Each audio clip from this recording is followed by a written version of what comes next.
Lester Holt is signing off from the NBC Nightly news desk for good. The anchor will step down from the long-running program in June, NBC announced on February 24th.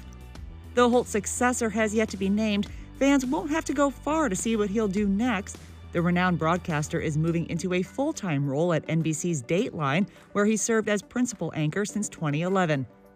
According to the network, Holt reflected on the transition in an internal memo to staffers at both shows and noted how grateful he is to have reached this point after decades in the business. A smile comes to my face when I think that with Nightly News and Dateline, I have now anchored two of the most successful and iconic television news programs in broadcast history, he reportedly wrote, adding, as a 20-year-old radio reporter on the police beat chasing breaking news around San Francisco, I could never have imagined my career path would unfold in the way it has. What an amazing ride. Holt joined NBC News in 2000.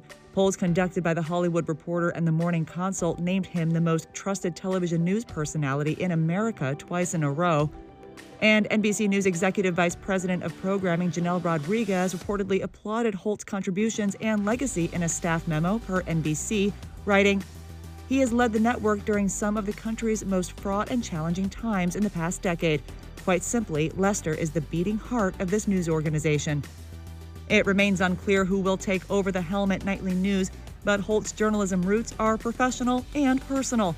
Back in 2020, he shared with Access Daily's Mario Lopez and Kit Hoover about his son Stephen following in his TV footsteps and how they even ran into each other at the office from time to time. Stephen anchors the news, the 4 o'clock and 11 o'clock news at WNBC in New York. So he's actually in the same building with me, which is just a hoot awesome. when you're on the elevator like, hey, Steph, what's up, man? That's so funny. Do you ever meet for lunch or go to the commissary? Occasionally, yeah, we'll go to the commissary or maybe dinner, because he's got to stick around for the 11 o'clock news. And he's got this big heart, which is so fun because he was never one of those, as a teenager, he was never one of those teens that was embarrassed about, their dad. So we'll be talking about in the elevator lobby and like, well, I got to go get ready for my show. Yeah, me too. And I love you, Dad. Oh, that's great. I love that. It doesn't get much better.